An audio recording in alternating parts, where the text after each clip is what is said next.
I think death would be easier than a divorce. What's wrong with that? This is a business.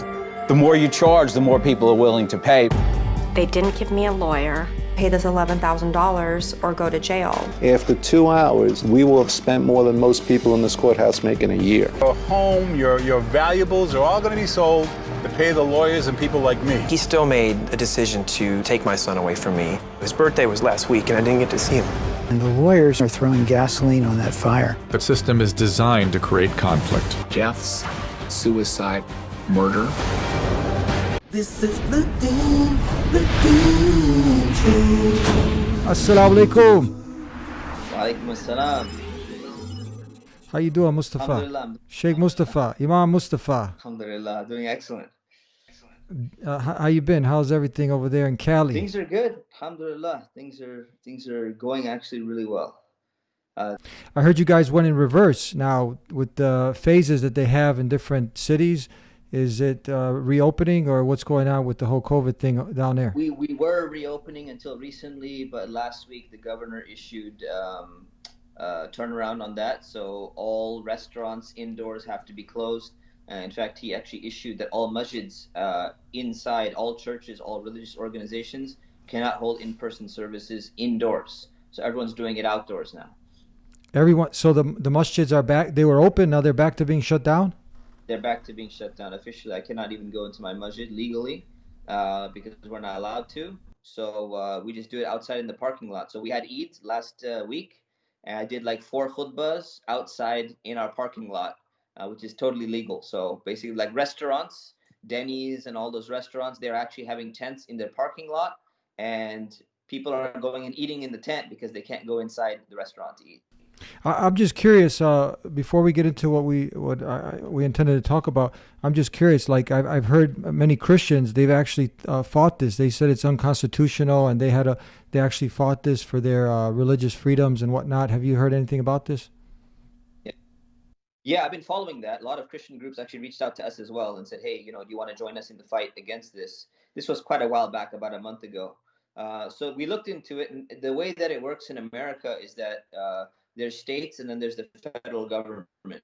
So when there's a conflict between the two, the state gets immediate precedence, and then there's going to be a lawsuit between the two, and then the federal government can, override after going through court. But the local state will always take precedence by default. So what happened was, even if we did that and we tried to fight it in any way, it would just be a long process. We wouldn't be able to override the state's authority until the lawsuit completes, and that's going to take a very long time. So the churches wouldn't open anyways, and the masjids wouldn't open anyways. Yeah. The Islamophobes are always looking for something to nitpick about. They can't attack the theology of Islam, the pure monotheism. It's really something that brings a lot of people to Islam. It's straightforward. Worship the one and only creator of the heavens and earth, not his creation. Simple. But there's some things that need a little bit more explanation. And now where there's ambiguity somewhere, they try to capitalize on that.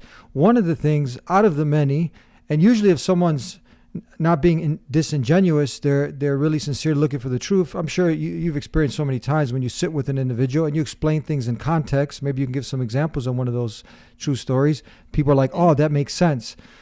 Yeah. Here is one example, is where, have you ever heard where people criticize also the divorce system in Islam? So this is what I wanted to get into. I want to share this clip with you, and then we can kind of compare it, contrast it with the Islamic solution, and then we can go from there. How's that? Let's do it. I think death would be easier than a divorce. It's very frustrating to have gone for help and then come out with your family destroyed. We have serious problems in our family law court system. Getting divorced is far from easy. Litigation lasted for over a year. I was married only 4 months, and my divorce has lasted over 6.5 years. Close to 8 years. 8 years. Why is divorce so difficult? People can get as much justice as they can afford. And most people cannot afford any justice at all. What's wrong with that? This is a business. The more you charge, the more people are willing to pay. They didn't give me a lawyer. Pay this $11,000 or go to jail. it really got to the end of the line for me. I said to the litigants, I want you to know, after 2 hours, we will have spent more than most people in this courthouse make in a year. Your home, your valuables are all going to be sold to pay the lawyers and people like me. Even though I was acquitted, he still made a decision to take my son away from me. His birthday was last week and I didn't get to see him. What you have is a tinderbox, and the lawyers are throwing gasoline on that fire. The system is designed to create conflict. I received a phone call for another $25,000. He'd be able to give us what we wanted. Extortion? Family court results in more violence than any other area of law. Deaths, suicide, murder. No jury, just the one biased judge. The judge says, even if you win, you have to pay. The whole thing is just insane. Follow the money.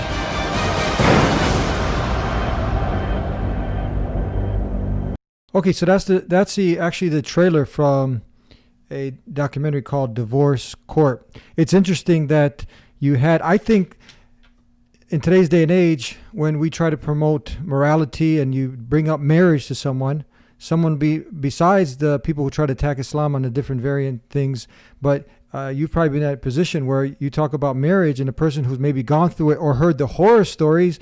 At the end of the trailer, he talks about you got more death, suicide, and all these other things that are happening just because someone's divorced, with all the trauma that goes with it. And someone's like, why would I want to do that again? Why would I want to go through that nightmare again? So this can actually be a form of dawah when you're talking to people, giving the Islamic solution. What do you think about that? And when you hear this, have you seen this documentary? Yeah, I've seen the documentary. I watched it more than once. Very eye-opening. I just watched it in the last year. I wish I had watched it earlier. It came out in 2014. But yeah, I mean, this highlights a major problem in our society.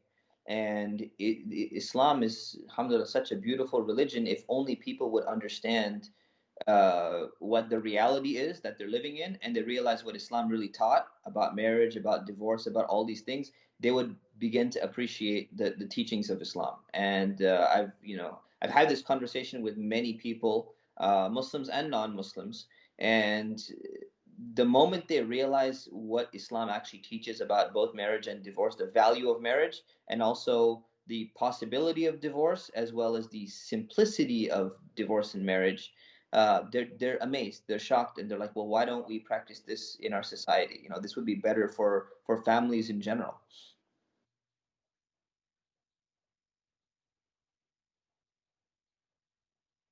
100%, and I'll tell you why.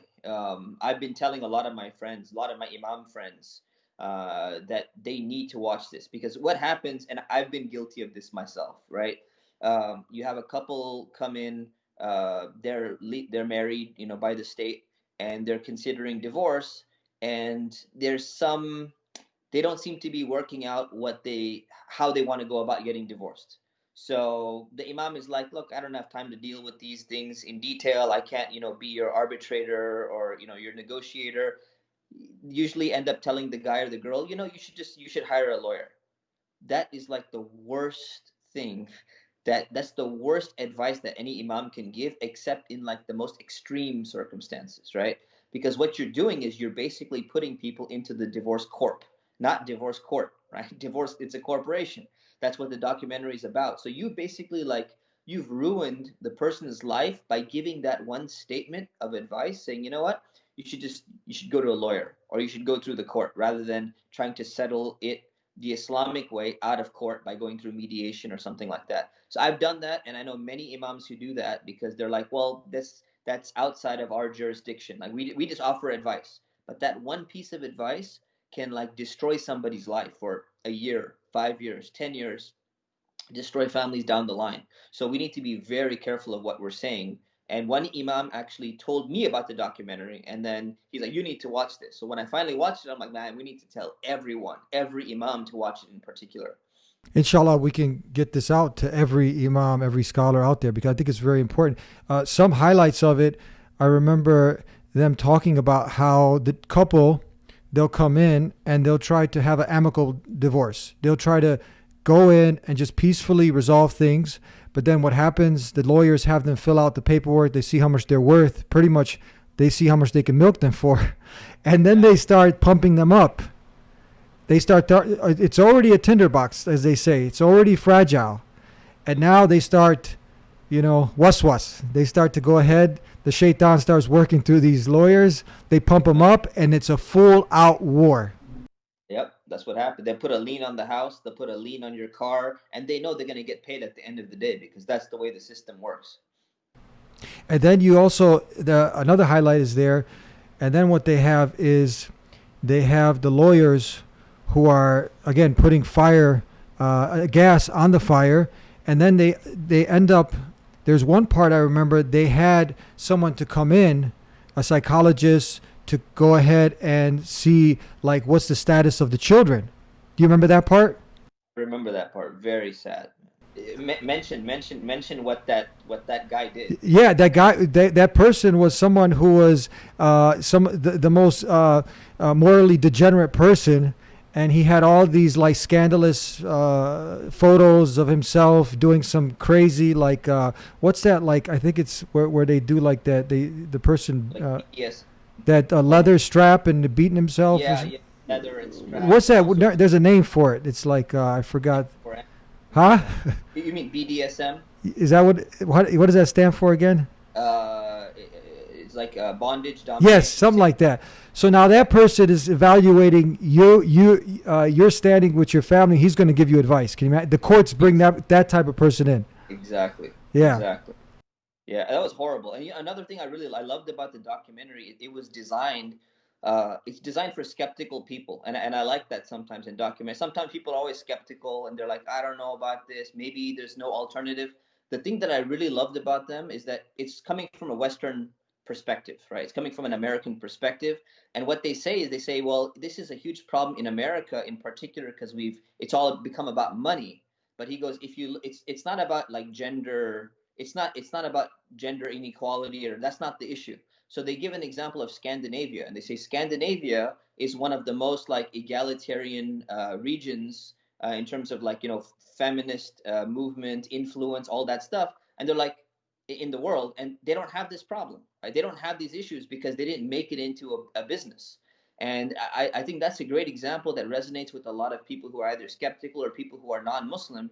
We're not trying to tell people to go back to some kind of, male-dominated society or something. This appeals to every single person when they understand that when you put so much emphasis on money and trying to cause conflict, that's where everything goes bad. We need to ditch that. We need a better solution. And then it talks about it being a business producing revenues of over $50 billion a year? $50 billion. Not million, yeah. billion. Yeah, billion. $1 billion. And the actual attorneys being in cahoots, pretty much all tied in with the judges, and everybody's pretty much working together.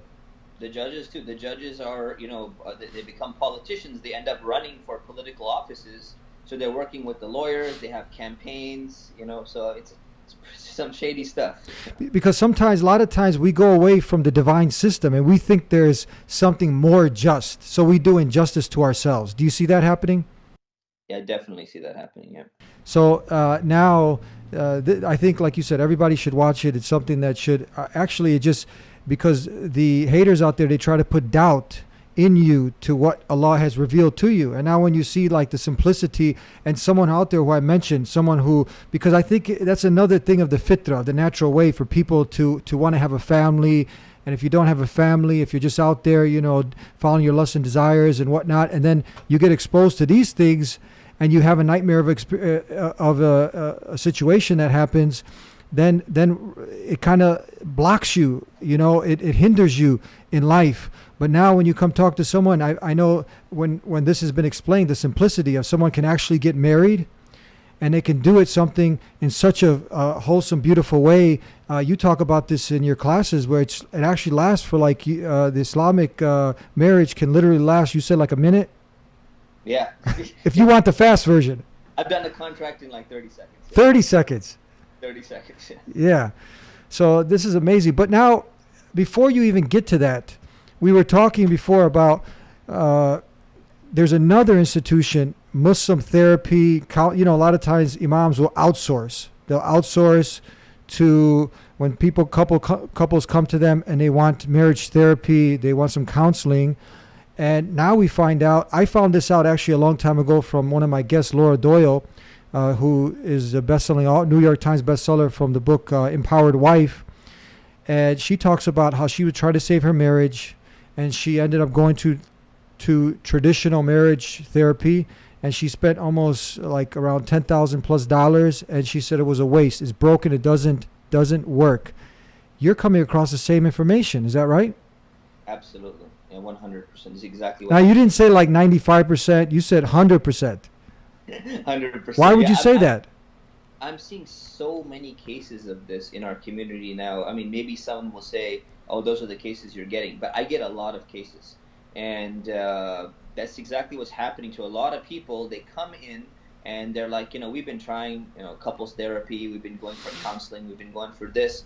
And it's just not working. And, I used to not investigate sometimes. But sometimes I make an exception for people who are kind of close to me, or if I'm in a season where I don't have too much work, I say, well, let's sit down and give me an hour, give me 2 hours, give me a chance to see if I can make a difference. And then I'm seeing in case after case some basic things that I bring up. They're like, well, the counselor never brought that up. I'm like, what do you mean they never brought it up? Like, this is common sense. How could this not come up? And like literally, there was a couple recently, they came to me, they said, we've been going for counseling for 4 years. We've been going to therapists, individual therapists, counseling, everything. And the wife was basically out the door, and she just said, I want to know how to get Islamically divorced. I'm 100% finished. And the close friends of mine, personally, I said, you know what? Before I tell you how to do it, how to get out of the marriage, just give me 1 hour, just with both of you. And literally within 1 hour, it's not like to praise myself or anything, but they're dedicated, they're motivated themselves. Within 1 hour, the entire marriage turned around. And what they said was, what you just told us in this 1 hour, for 4 years, not a single person, no counselor, no therapist would tell us the way in which you told us and what you told us, like where the issue was and what needs to be worked on. This is extremely concerning. The reason why it's concerning is, I was taking a counseling course recently, and they said something very profound, not profound, but interesting. They said, counseling is not advice. That just shocked me. It's like, when you're counseling someone, you're not giving them advice. This is weird, right? Something seems off about that, because everyone who comes to the masjid, right, they come to an imam and they're like, we got problems. We got problems in our marriage. We got problems in our relationships, in our family, whatever it is. Why are they coming to you? They're coming to you for advice. So what do? You if you forward them to someone who's not allowed to give them advice, by definition, what just happened, right? So people don't understand the nuance behind that. People don't understand what's going on behind the scenes, and I think we really need to explore that in more detail. I mean, that's deep, because the first thing that comes to my mind is where God Almighty, the Creator Allah, he talks about reminder benefits the believer. Reminder is pretty much synonymous with advice, no? Absolutely. Yeah. Adinu Nasiha. I mean, the Prophet ﷺ is talking about the deed as advice. So we're constantly trying to better each other by advising each other. We slip up, we make mistakes. The Muslim is the mirror of another Muslim, right? Exactly. And the mistakes you can't see in yourself, that's why you need a mirror to be able to see some of your blemishes. You can't just figure it out on your own. So when people can't figure it out on their own, who's going to tell them, right? They need someone to point it out to them. And if you go to someone who you think is going to point it out to you, but they're not, because they're overly sensitive, they're overly cautious, they want to establish rapport with you, they need at least 10 to 20 sessions, which probably cost, like $3,000 before you can even get to the level where we're going to tell you, yeah, this is kind of the issue that you got. This is what you need to work on. This is not to dismiss all counseling, but that kind of model or that kind of approach is pretty problematic especially for our community, for the entire society as a whole. So let me understand this correctly. Is this something? Are we talking about these are licensed marriage therapists? Yes. that complete a certain curriculum, that get a certain license, that they're within their laws or etiquettes of therapy guidelines, there is something stipulated that you can't, what? It's along the lines of you're not supposed to be giving your opinion, and you're not supposed to be giving advice on what you think the situation is. It's more along the lines of we're just going to explore your thoughts, kind of get you to figure out the issue on your own, which is nice. It's nice when someone tries to, you kind of lead them into figuring things out on their own. But if they can't, you don't tell them directly what it is. So you just kind of leave them hanging, and what ends up happening is a lot of people, they're not going to make it through 5 sessions or 10 sessions of therapy, either because they can't afford it or because they don't think it's going anywhere, right? So people do need a quicker process, and they need they need to feel like they're making some progress as well. And I think that's not happening for a lot of people, and there's a lack of trust in the process itself, even though it's important to have third parties involved always whenever there's a conflict. So paint a more vivid picture for us so we can better understand. Are you saying like this couple, they went to, what's the specific name of the type of therapy? It's just marriage counseling? Is this by... They went to many, this couple's a good example. They went for 4, they had individual family issues. They went to therapists that are assessing what problems they had in their childhood with their own parents. Their parents used to yell and scream, so they use this, psychodynamic approach of, it's like the glacier, underneath the water, there's like something deep. You had a bad upbringing. You're reenacting the relationship that your parents had with each other, and into your own marriage. So you go deep. It takes years to talk about, open up all the family issues that you had, all the problems that you had in your household and everything, and then get there and then relate that now back into how you are copying the same bad patterns that your parents had, which is nice. So they did that. So they did all that for years, and then they're going to one therapist for that trauma. Then they're going to another therapist for the family issues, the marital issues between them. And then they're going to other therapists for different things, right? So total 4 years of therapy. I mean, maybe 100 sessions or more, right? So they're going through all of that, and it's not resolving any of their issues. And they're absolutely done. They're like nonstop. They're fighting in the therapy sessions. And, the counselors are like, it's good to get your feelings out. It's good to get your emotions out. They're cussing each other out back and forth, right? So I'm like, what? So they came to me and they said, yeah, it's over. It's finished. 1 hour, I just talked to both of them, not even in person, just, on the screen, on like FaceTime. And things completely changed around, right? And I'll tell you why they changed it around. There's 2 main things people need to understand. Number one of the most effective ways of counseling or advising is that you have the person you're getting advice from, you have to trust them, right? There's some studies that show that 90% of the success of any counseling is whether you trust the person that you're going to. So Muslims in particular, what do they trust? When they hear a verse from the Quran, this is what the Quran tells you, this is how you're supposed to behave. This is what the Prophet Muhammad, peace be upon him, said, you're supposed to behave like this. When they hear that and they're practicing Muslims and they care about that, now they're trusting in the advice that's being given, right? So that's number one why it worked, because they're coming to me, I'm an Imam / Shaykh. I'm giving them verses. I'm saying this is what Islam teaches. This is the way. You're both practicing Muslims, mashallah. They pray 5 times a day. They're good people in general. This is what Islam tells you to do. They trust the advice because it's coming from a divine source, number one.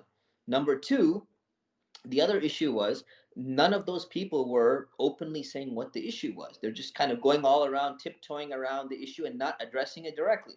In this case specifically, I listened to the guy, I listened to the girl, I asked both of them to give me clear-cut examples. Not just your feeling. You tell me how you feel, but you have to tell me what incident really happened so I can have an understanding of what the reality is. Almost like functioning like a judge. Like, give me your story, I need details, you have any witnesses, and then I can weigh it and I can understand and give you my general advice. That's exactly what I did. And I said, well, in this case in particular, I told one of them, which was the husband, I said, you know what? 90% of the issue is with you because of this, and I laid it out for him. And I'm like, do you understand? And this is what Islam says. Islam says you should be like this. And he got it. And the woman, when she heard that, she broke down crying. She literally broke down crying. And she says, we've been going for 4 years and nobody could tell him what you just said. You know, it doesn't matter whether you say it in a nice way or you say it in a mean way or you say it in a direct way or you use verses or hadiths or whatever. No one would do something like that for whatever reason. And I'm like, this is a problem.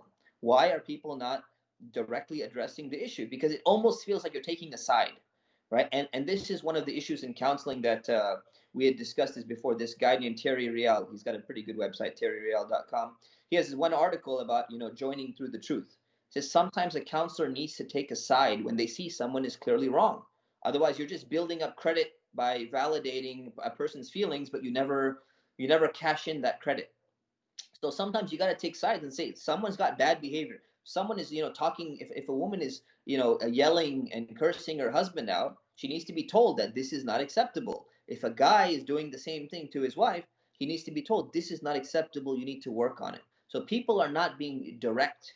And when it comes to this type of counseling, you need to be wise. You need to understand where people are coming from, but you need to tell them at the end of the day, look, here's the problem. Here's the solution, almost like a prescription. And this is kind of what I do in some sessions. I write a prescription for them. This is what you need to do. Do it, and you're going to see a change in things. And whoever does it, it means that they're putting in the effort. Whoever doesn't do the prescription, something is not right. But isn't this the way of the Prophet ﷺ? Isn't this is the way that he would do things? The one who was sent as a guidance and a director towards the truth and how we need to handle every situation. Exactly. This is the way the Prophet ﷺ used to do things, and it's also common sense. I mean, if anyone thinks about it, when someone comes to you for advice, if you beat around the bush the whole time and you never tell them what the problem is, can you imagine someone's got a speaking problem, they're trying to learn public speaking, and they keep making mistakes, and you're like, I want to be very sensitive. I don't want to tell them that they keep on saying or making mistakes, or they're stuttering or something. At some point, you should tell them what the issue is so that they can actually start working on it. Otherwise, they're not going to be able to work on it. Now, were these Muslim therapists that they were going to? They had both. So they had mostly non-Muslim therapists, and some of them were Muslim therapists as well.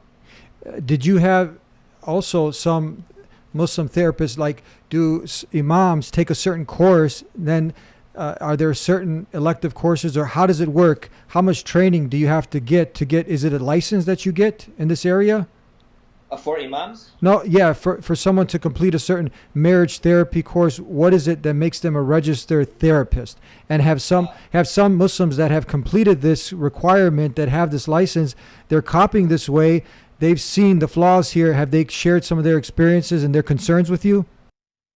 Yes, they have. A few. So here's the reality of the situation. And I hate to put it this way, but like I said, we got to be direct and we got to be open about these things. Is that, most Muslims who go into this field, they have to complete like at least a 3 year with, whatever, 1,000 hours, 3,000 hours of practice in the field. They need to complete that course. That course is being taught by secular universities, right? Which has a very secular framework. It has a very materialistic worldview of a framework. So there's some good in all of that, but it's a rigorous course. It's definitely a rigorous course, but it has secular underpinnings, right? So there's undertones are there. There's a worldview, and that worldview sometimes is in line with the Islamic worldview, and oftentimes can be in conflict with the Islamic worldview. So when they complete that course and they do all of that, most Muslim counselors are exactly that. They're Muslim counselors. They're Muslims and they're secular counselors combined. They're not Islamic counselors, right? So even if they're practicing, they pray 5 times a day, they come to the masjid, that doesn't automatically take their entire training that they've had and Islamize it and bring in all the principles from the Quran and Sunnah and make it according to, the teachings of Islam. And oftentimes, if they're not knowledgeable about Islam, they don't understand where there's a conflict between the two that they're practicing, right? And this is a huge problem, and I've seen it in our community on a massive level. There's a few a few Muslim counselors who've been through the system, have a very good knowledge of Islam, good understanding of Islamic law and theology and all of those things, and they're looking at it and they're saying, man, this is horrible. Like the stuff that we're being told to do, something is really wrong with this. This is diametrically opposed to the teachings of Islam. And if we apply this in our own community on, Muslim couples or even just regular couples, this is definitely not only is it not ideal, it can actually be potentially harmful. So there's been some writings about it, but the problem is the more you critique that openly, the more you're in danger of losing your license potentially. I mean, this is their livelihood, this is their career. So if you're stuck in that field and this is your career, then critiquing your career is a dangerous thing, and people don't really want to do it, except a few people who are willing to take the risk. So there is critique, and I have heard from quite a few people. I'll drop some names. Shaykh Umar Hussein in Texas. He's a great example of someone who's completed a counseling program. He's finishing his PhD in psychology now. He has some really good critiques on the program that he's been in. Ustad Hassan Alwan is another one who's finishing his MFT, marriage family therapy license. He has very good critiques as well. And non-Muslims are even critiquing it as well. Like you said, Laura Doyle is one example. She's not the only one. Jenny Seacrest, she has a book called Marriage is a Business. She's critiquing it. Haltzman has a book, Secrets of Happily Married Men. He's critiquing the process. So Muslims and non-Muslims are both critiquing a lot of issues that are going on here, but it's still a minority, right? And the bigger problem is that Imams, whether they're excused for this or not, they're so busy, they're outsourcing all of the issues, family issues that come to them. They're going to outsource it to people who they think are experts in the field, right? But what happens is it's like experts in the field because they've studied a lot, but to what extent has that secular mentality permeated their thoughts and the way in which they deal with things? That's the problem. Like, same thing. If you tell someone, just go to your doctor and you're going to solve all your health problems, your doctor may just throw medicine at you, right? Drug companies have convinced them to just prescribe you medicine for any pain. He's not going to give you any holistic health meeting. He's not going to tell you to change your diet or anything. Just take this, pop this painkiller, and everything's going to be fine. Well, the doctor is an expert in his field, but maybe that's not the best approach. We need to be a little bit more critical on the approach, especially as Muslims who have a better understanding of what we're supposed to be doing in life. I mean, this is extremely important. This is a topic I think everybody needs to watch this.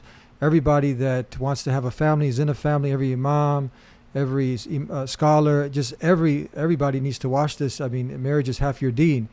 And if we're at such a high rate of divorce, and this is a broken system, you mentioned the book, and many people, therapists talk about this, that marriage is a business. I mean, divorce is a business. So like you go down one of these rabbit holes, you look into it, you're like, hold on, the system is broke. But what would you say is the solution now for the people who are outsourcing and now they're coming across this information? How do they balance this out? Do they throw the baby out with the bathwater? If they went through this, how do they put it in perspective? So, I mean, there are long-term solutions and there are short-term solutions. I think in the short term, we need to really vet very well. We need to vet people who we're referring out to. So, before we say, oh, Sister Maryam, she has a counseling degree. She did the whole program. She did the 5-year program, and she got straight A's, and she won the award for excellence in her university. And you're like, well, because she's a Muslim and she prays 5 times a day, she must be the person that we got to outsource everyone to. Like, that's the solution for us. That's a horrible approach. That's not the approach we should vet people and look and say, well, maybe interview them, talk to them. What's your approach to counseling? How are you different from just the average non-Muslim counselor, just besides being Muslim? So that's a short-term solution. We should be careful about who we send people to, number one. And I think, again, many people can't afford counselors, right? Or, it's a lot of money for them. We need to bring back kind of the old system of wise elders in the community who can just give it guidance and advice to people. You know, one, we need to revive the willingness of younger people to look at mentors and get advice from them. This is a problem in our society. You know, that willingness to like respect uh, the wise people and have like this idea of mentorship where everyone's not just equal across the board. And we need to bring those people who have wisdom, who have life experience, and give them a venue to be able to offer advice to people. Say, hey, listen, you know, it may not be your own, you know, your own parents. Maybe they have a broken relationship. Maybe they're not the best people to be offering advice, but there are people in the community who provide that, who could provide that, play that role. And that's really the way it's always worked. I mean, prior to counseling and stuff, there's always been wise elders in the community that like kind of sit people down, give them good advice and about life in general and how to, you know, work through things. And that's very beneficial. So that's something that we should be able to revive. And then if we go into the counseling field in particular, we should be vetting. That's a short-term solution. The long-term solution is people who are in the field, people who are going and getting these degrees, they need to go in with the right mentality. It's almost like it's like walking into an Islamic studies department at Harvard or Yale or Princeton or Stanford or whatever. I mean, most people, they're like, well, I'm studying Islam. Okay, you go in that department, you're not studying Islam. You're studying kufr. I mean, you're studying disbelief, and you're probably going to be brainwashed if you're not really, number one, very intelligent, and number two, have an alternative knowledge source. So the same way, people who are going to go in this field, they should have a very strong knowledge of Islam coming in, and they should also have their critical thinking cap on, and they should look and say, well, which aspects of this are aligned with Islamic values? Okay, we're gonna take that and we're gonna say this is good. Which aspects are problematic? Which approach is problematic and is resulting in you know, not very good results, or it's against the teachings of Islam?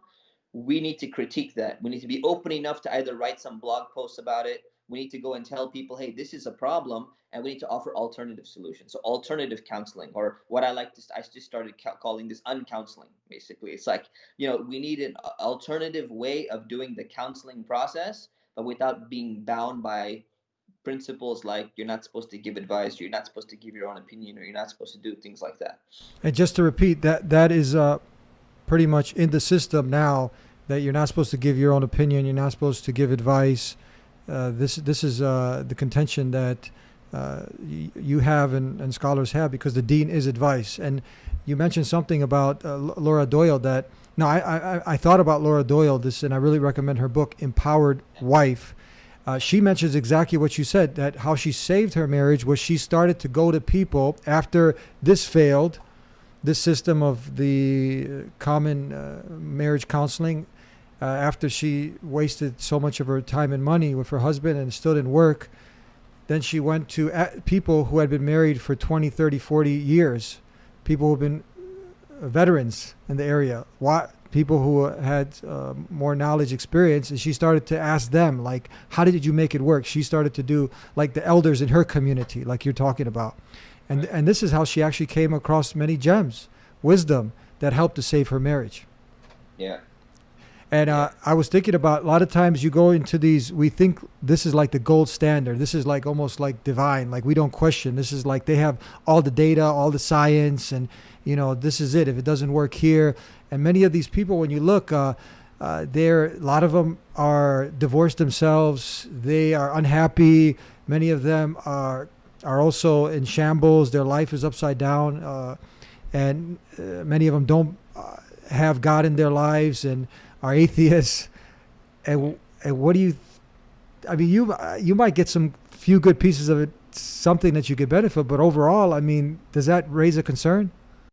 Yeah, no, it definitely raises a concern, because if people, you know, one of the biggest things especially for Muslims, if we're talking about the Muslim community, one of the things that resonates with them is, you know, this is what God wants you to do. Like having good behavior is something that God is going to be pleased with.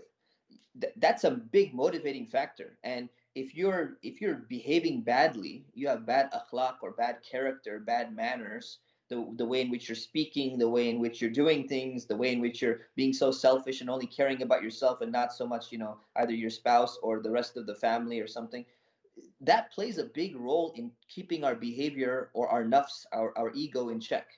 Now you remove that from the equation and we're like, no, we have to secularize the entire process. We're never going to bring up God. We're never going to bring up religious teachings. We're never going to bring up. You just took a massive force that's going to motivate people to be better, and you just threw it out the window. That's a huge problem, right? So that's what's going to happen when you're forced into a secular environment where God is removed from the equation completely. And that's sad. That's automatically going to result in much less positive results than if you had the equation for people who care. Because if you don't have God Almighty Allah in your life, you don't have this taqwa. Like you go to someone, like I said, you might have been divorced 2-3 times, but you gain so much experience, you're right back in there, right? Because this is something Allah loves. That's your half your deen. But you go to someone who maybe had that horrible experience, and now they're actually maybe pushing you to why you need to be married. You know what I mean? It's just going to be then they start to sway you away from that because they don't have that whole holistic approach and like you said, God in the equation. Yeah, I mean, nowadays in society, I mean, Huffington Post is a fairly liberal newspaper online, or paper, e-zine or whatever, e-zine. They had an article about 4 years ago, top 10 reasons why people don't need to get married. Like they were basically convincing. It was like an article. That's what I'm talking about. Exactly. Yeah. The need to get married. Why would you bother with even getting married in the first place? You don't need committed relationships. Too much of a burden, too much of a hassle, right? I mean, if that's the mentality it's coming from, what do you think the mentality of the marriage, within the marriage, is going to be? The mentality of how to get divorced or when to get divorced is going to be. There's something wrong with the framework, right? Something is wrong with the foundation as a whole. You can't expect amazing results, no matter how well fine-tuned and researched the little solutions that they come up with. If the foundation is rotten, there's usually going to be a problem with that. So we have a foundation in Islam. We should build something on a solid foundation. I mean, you do have people. I've listened to someone like, for instance, Tony Robbins. Let's just throw him out, for example. Yeah. I think he'd be someone also that would agree that this traditional approach, he's more of a direct person. If you've ever watched some of his stuff, yeah, he comes at it also direct. He tells you, okay, this is the issue. You need to change this. Have you ever watched some of his work? I have, and that's why he's so wildly popular, because people realize that that's the approach that they need in their life. It actually works for a lot of people. It may not work for everyone, but it works for a lot of people. And when you throw that out, you've just eliminated a great technique that could have changed people's lives for the better. Yeah. There was, do you feel that we've had some people also going through the marriage counseling, going to some Imam scholars who've also taken some of this knowledge and implemented it, but they felt they weren't getting this like what you did, like the Imam or the scholar, they were like kind of tippy-toeing, around and not giving, like if the man was wrong, tell him, give him the nasiha from the Quran and the Sunnah. And same thing on the other side. If the woman, if she was doing something that was not right, that he would tell her, he would quote some hadith. But they were having sessions, and no Quran, not much Quran, not Sunnah, but philosophy and books recommended that are just same thing, something that's not like really getting to the bottom like this. So do you feel like this has been that some have fallen into this also, and that they've taken this way that is not as direct, because you might get pushback, confrontation, and now this is more like you're saying, just the mellow, easy, like don't confront, and just many people have fallen into this also? Yeah, no, definitely. I see that trend among many people, even among Imams, and there's a number of reasons for it.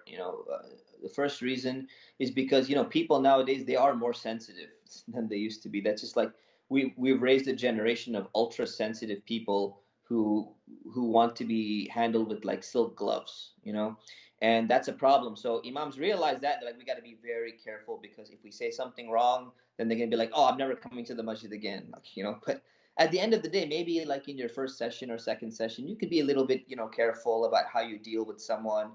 But eventually, if you don't tell them, then you've done them an injustice. So I think Imams are afraid.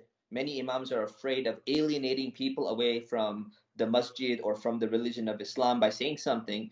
But if you become so afraid of doing that, where do you speak the truth? Like at the end of the day, where is like, telling enjoining the good and forbidding the evil? Like you've missed that completely. So I think that's one mistake that a lot of imams end up making. So they have a good intention, but the result is not a good result. The second thing is that they're just really busy. So what they'll do is they'll be like, well, this is not really my field. I'm not like this. I'm not that well versed in it. And let me just give you like here's a book for both of you. Both of you just like go read this book on marriage or on whether or not you should get divorced. And they've not even read the book themselves, right? Or they just hand them a book.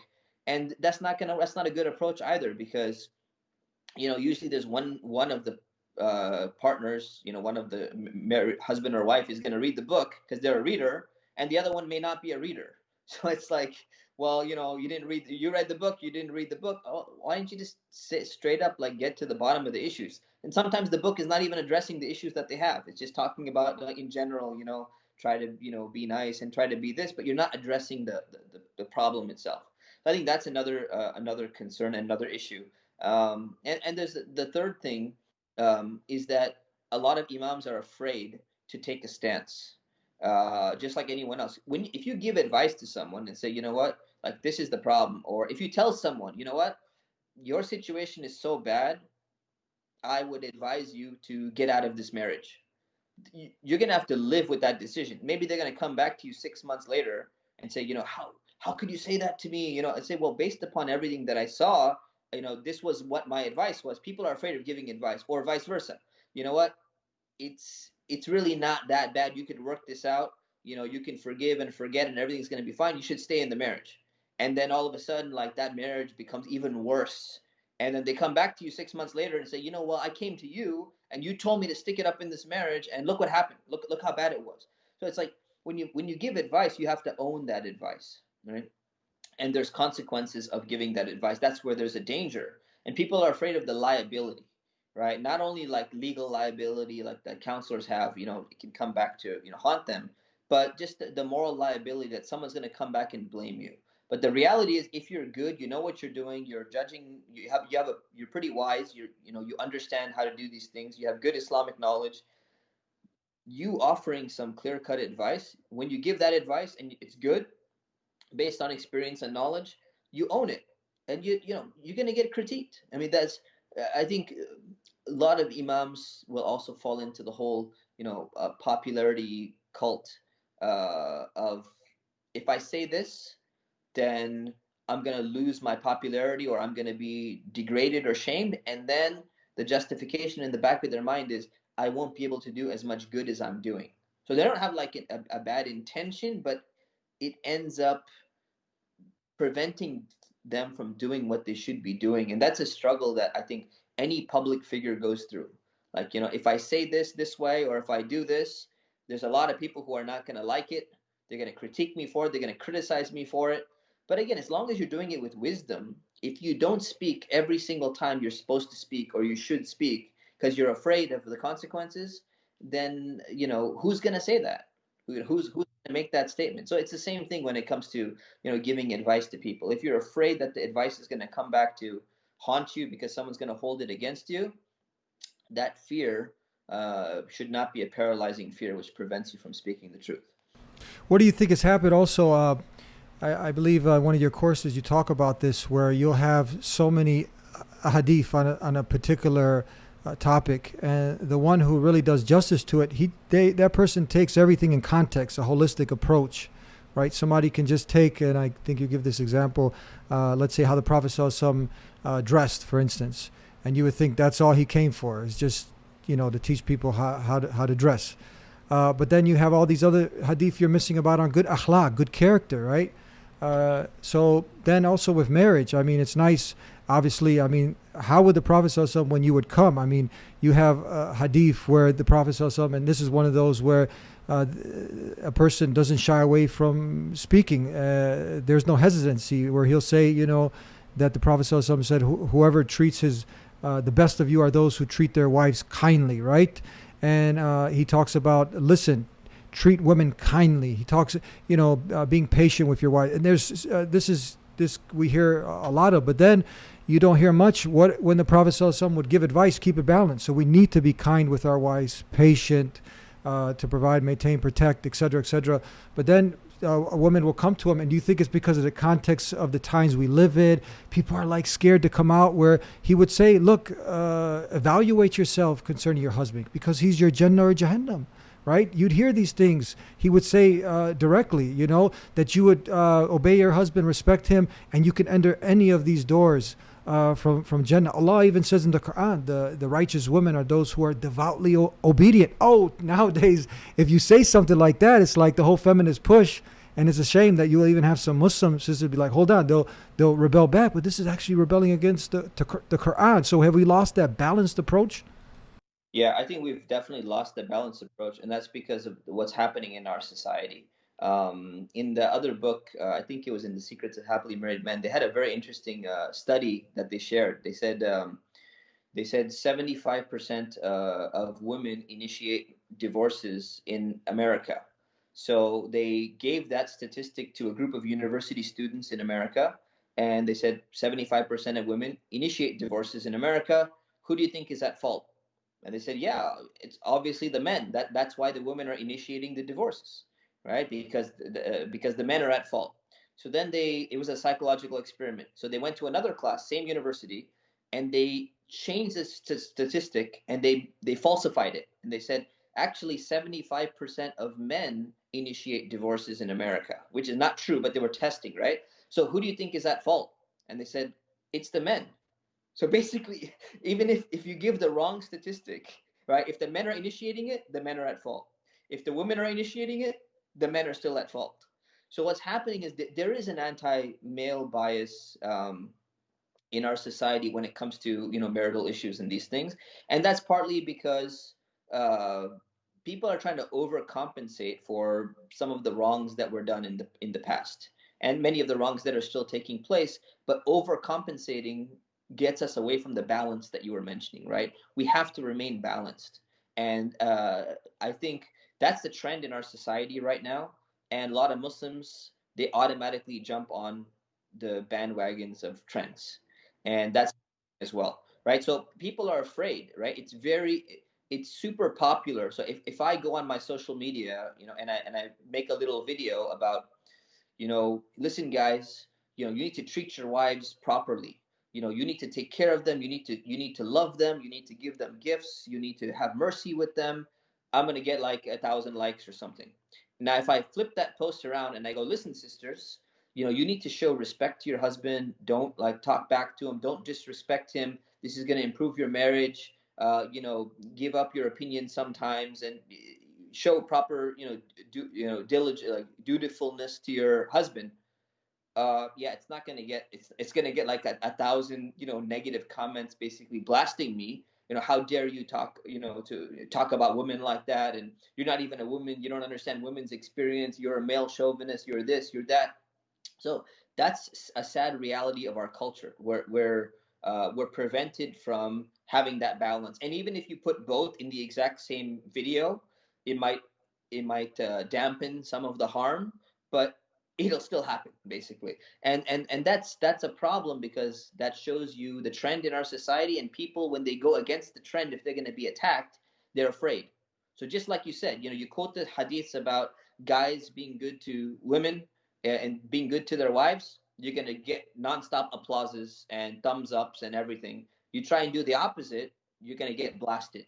And if we're operating in that type of environment of pressure, what's going to happen? You can't give balanced and just advice to both sides. We're going to definitely have family conflict. We're going to have family breakdowns. No matter how wise you say it, you're going to get blasted. It's a problem. So, you know, these are some of the challenges that exist due to the culture in which we live in. And this is just giving way to shaitan then. I mean, this is because if we end up seeing a male man, a brother, whatever, who's getting out of line, then we'll call him out. We have to call him out, right? And help put him in his place. But then same thing on the other side. We can't have this happening, because oppression can go from both sides, and then just be quiet, not say anything. And it was an interesting true story. The brother was telling me he also was asking the sisters. One imam, he was asking, one sheikh was asking the sisters, why don't they, speak up when they see some of these things? They said because usually the voices of this small minority of women is so loud. You know what I mean? That they push back so much. And they get a lot of heat, so they stay quiet. But do you think this is also a duty of women to play a big part? Yeah, I have recent examples of that too. The women are afraid of the women to speak up and say, hey, maybe you should behave differently with your own husband, or you should, maybe the issue is with you. Like they'll if they say it, they get blasted by the women as well. So if you're a minority, it's hard to fight a vocal majority. So I have many sisters, because I told many sisters, I'm like, why don't you be more vocal about it? You understand. Why don't you just tell them? And it's like, when we do, we get blasted completely. We can't do it. And that's really sad. That's it easy. I think that's a cop out there, because that's your jihad, your struggle to do your part, also inviting to good, forbidding evil. Absolutely. So you can't just, because what if we said the same thing back, right? So we have to call it out on both sides equally if we're talking about being fair. Everyone's got a role to play. Everyone's got to do their job, and in the capacity and with the blessings that Allah has given them. So I guess in this sense, being a female, to being able to point out issues within female, that's a blessing in and of itself, because oftentimes males will be dismissed, especially in this culture, saying, you can't talk about women's issues because you're a man, automatically by default. I mean, that's a huge problem in and of itself. Never existed, in history, Islamic history at least. But that's the narrative. That's the culture in which we live in today. Tell us about this. Is he a therapist? This Terry Real? Terry Real, yeah. He's a therapist himself, and he's critiquing traditional approaches or contemporary approaches to counseling, and he's saying this doesn't work. We need to make an adjustment on some of these things. So there's one of the articles that I was mentioning before. He has an article called "Joining Through the Truth," and he basically says that we're taught in our school, in our training, that you should never take sides. You should just listen, and no matter what happens, just doesn't matter in your mind. If you're like, hey, this person is the problem in the marriage, you don't just be open about it, and you just try and keep validating their concerns, and you're listening to them. And the goal is to kind of build up enough credit with them, enough trust with them, that eventually you're going to be able to get through to them. But what happens, he gives a scenario. He goes like, there was, one woman, she was complaining there was some issues, and the guy kept building up trust with the husband. But the way she put it, she's like, but he never cashed in on all of that credit that he had built up. So you never come and say, hey, this is the problem, right? So that's what happens. So sometimes you're listening, you're like validating, you're making them feel good, you're making the trust between the two of you. Like, how long are you going to do that for? You can just keep building trust. After what, like 1 year? You can be like, okay, now is enough trust built up that I can tell you what your problem is? Or no, you can't. The believer can't be the mirror of another believer until 5 years into developing all this trust. That's not going to work. So he's critiquing that, and he's saying this is the wrong approach, and you need to be wise about it. But sometimes you do need to take a side, and you need to call things out as they are. This is bad behavior. You need to stop doing this. And this is a non-Muslim who is in the field, who's been doing this for decades, realizes that there's a problem with this approach, and he's calling it out. Is he kind of like John Gotti Taylor, who's also he's the one who talks about the broken schooling system, and is he also kind of that in this area, in this field? Exactly, like John Taylor Gatto. Yeah, John Taylor Gatto, yeah. Yeah, someone who calls out the education system and say, hey, these schools and stuff, there's a lot of problematic stuff going on here. Yeah, exactly, similar to that. So wrapping up now, so what can we take home from all of this? We started off with the film that your homework is, you recommend every Imam, scholar, Muslim should watch this, Divorce Corp. Yep. You recommend that, right? 100%. 100%, not 99%. Watch the trailer that we started off with. We touched upon the simplicity also in the divine system that saves people from all these nightmares. And at the end, they talk about how much this actually increases murder, suicide, death due to this business, the $50 billion business in this Divorce Corp, the Islamic solutions to it. We talk about the broken system of the current model with marriage therapy, and how can we wrap all this up, and what final closing advice would you give for the imams, scholars, and just the people in general? Yeah, so the 2 points, I'll reemphasize them, and that is that number one, people need to, before wrapping this up, we have a problem in the Muslim community that people are afraid of getting a third party involved when they have a problem. And we need to get over this. We can't keep our issues to ourselves. We can't be afraid of airing our dirty laundry to other people. When there's a conflict, in the first signs of conflict, we can't resolve it between ourselves. We need to get a third party involved. That's number one. And Muslims need to get over that, and people need to get over that. There's nothing embarrassing about getting somebody else involved. Number two, the people that you choose to get involved, you better make sure that they have a good Islamic worldview and understanding. If they're going to come with a purely secular approach, a God divorced from God approach, God is not part of the equation at all, then don't expect the most amazing results through that process, because the process is not built on a strong foundation. And number three, the two issues with the approach is not only that God is removed from the process, but two issues. Number one, you have to trust your counselor. And if you're a practicing Muslim, you trust your religion to come up with these solutions. If you go to someone who can tell you what Islam really says, you're more likely, the counseling is more likely to be effective than the secular approach. And number two,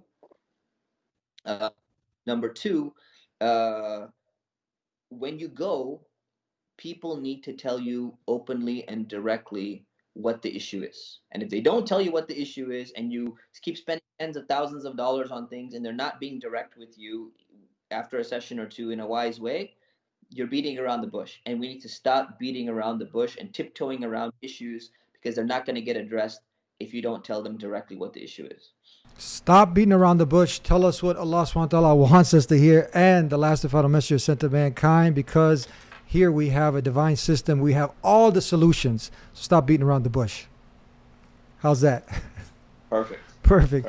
People can get in touch with you at the Cali Islamic University. If they want to take some courses and sign up with you and hook up with you, where can they reach you? Yeah, calislamic.com, or they can go to my personal website, mustafaumar.com. And we got a new project called askthescholars.com. AskTheScholars.com. Thank you very much, Shaykh. Thank you very much for sharing this with us. And inshallah, this can be of great benefit. Inshallah. Assalamu alaikum wa rahmatullahi wa barakatuh. And if you like this episode of The Deen Show, like this video, share this video far and wide, and support us on our Patreon page so we can continue this work. Thank you for tuning in. Peace be with you. Assalamu alaikum.